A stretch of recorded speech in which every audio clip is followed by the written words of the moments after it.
Hello, this is Brian Wallace from Coin Laundry Association with another industry update from Coin Laundry Association. I hope your week is going well.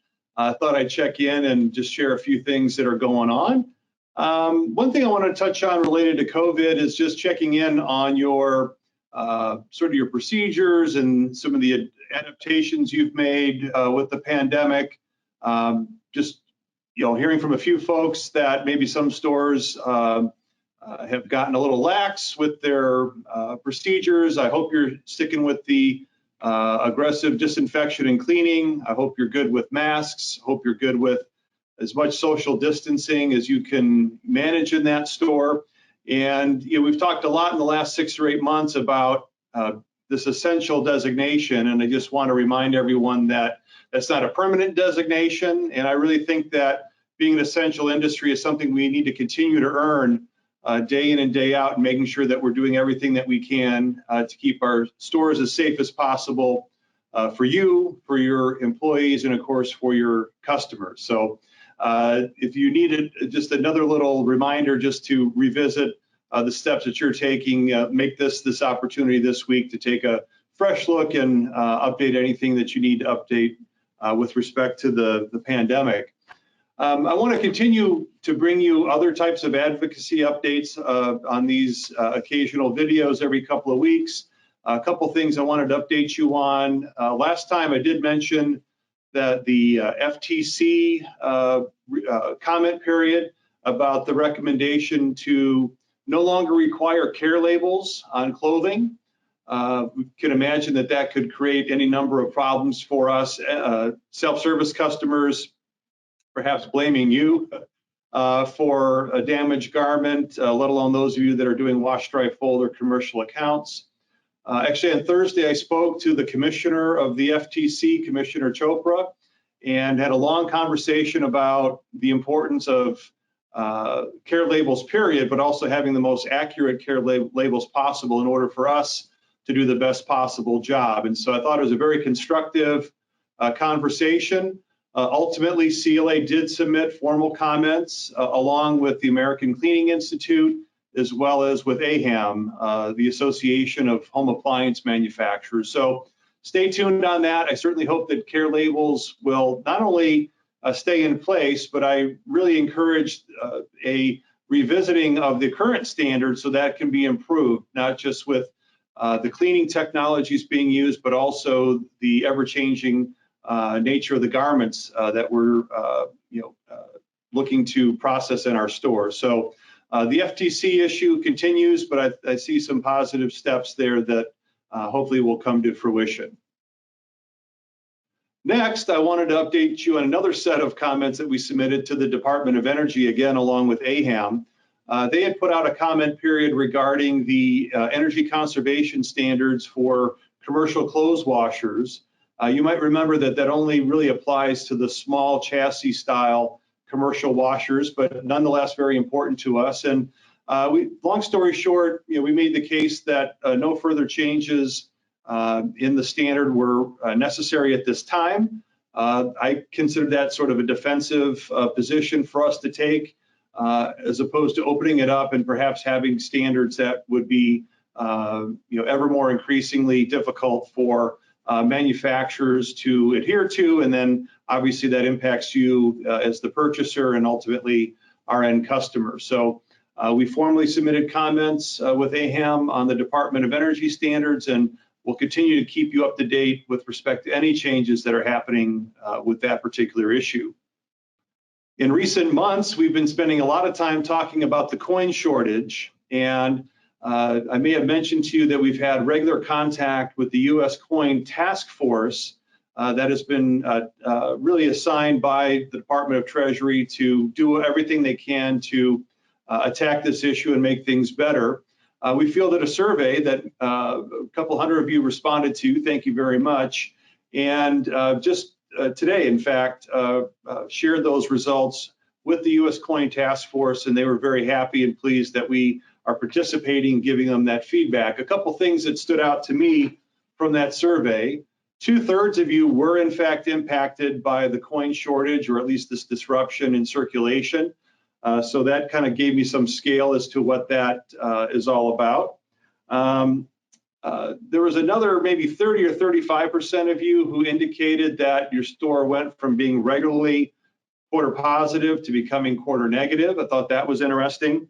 Certainly many of you cited the fact that non-customers coming in to make change was a major issue and something that you were concerned about. The question that the task force wanted me to relate to you was, has it gotten better in recent weeks? The indication is that they had loosened up those allocation restrictions and that there was a better flow of coin going on, at least from the banks to business owners. Only 25% of you indicated that that situation had gotten better in terms of just the regular flow of quarters in the store. And even fewer, 17% of you said going to the bank has been more productive and I've got a better access to coins. So I most certainly passed that information along. Very interesting, if not surprisingly, I asked the question about how this disruption has impacted your future plans. A full 40% of you responding said that this has you taking a closer look again at alternative payment systems, being able to accept payment beyond just quarters or dollar coins. So that information I thought was pretty useful, and again, something I was able to pass along to the task force. So continue to give us feedback. You know, those anecdotes are things that are helpful to us as we try to talk about the importance of having readily access to the quarters and the other coinage that we need to operate as an industry. So we're continuing to work the coin shortage issue, and hopefully we'll continue to see, you know, incremental improvement in that issue as we go on.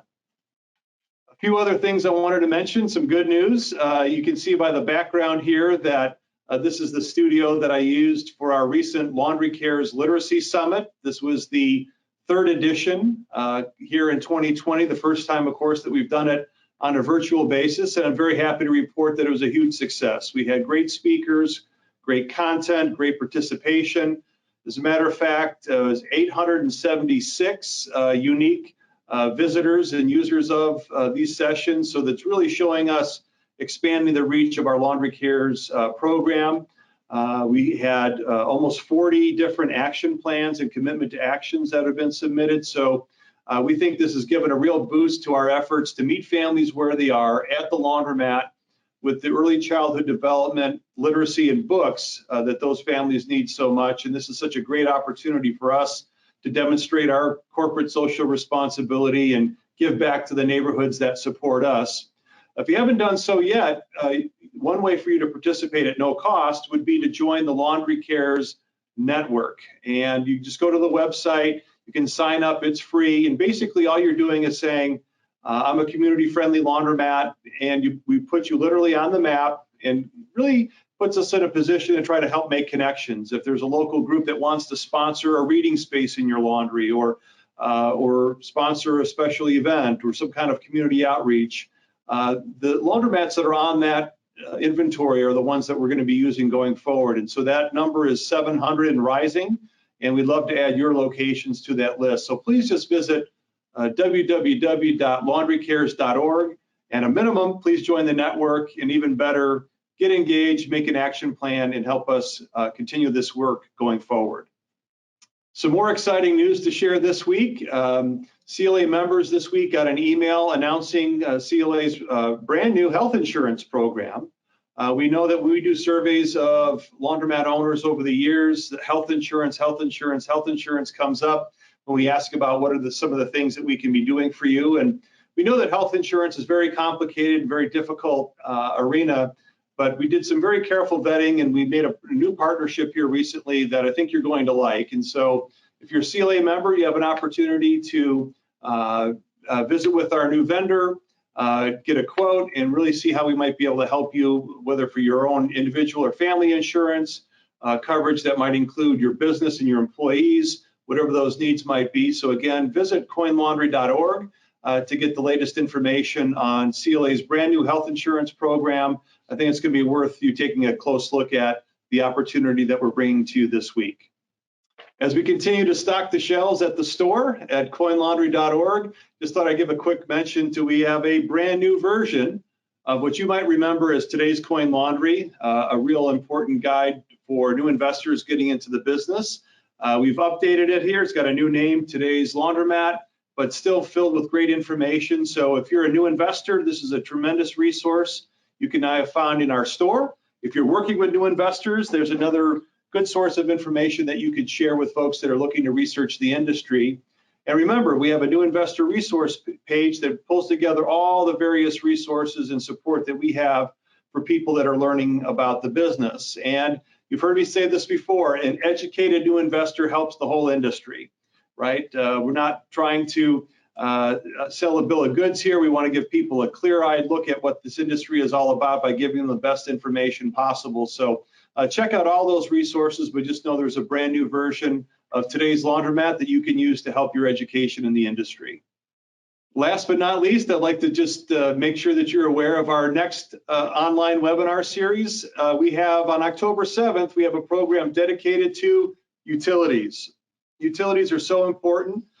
For most of you, combined utilities are your #1 operating expense. And so we're bringing in our friend Chris Ward from Forward Energy. You might know that CLA has a utility buying program through Chris Ward at Forward Energy, where depending on the state you're located, we can help you navigate the markets for natural gas and electricity, and oftentimes both, as well as making you aware of rebates for re-equipping and other things that could help put some money in your pocket. So Chris and I will be having a conversation about the current market when it comes to utilities. And again, this is such an important part of your business. You really need to make sure that you're staying on top of all things utilities. So please join us on October 7th for our webinar, giving you the latest information on utilities and the laundromat industry. Well, that's all for this week. Appreciate you listening. Let us know how we can help you. Have a great week, and we'll talk to you again soon.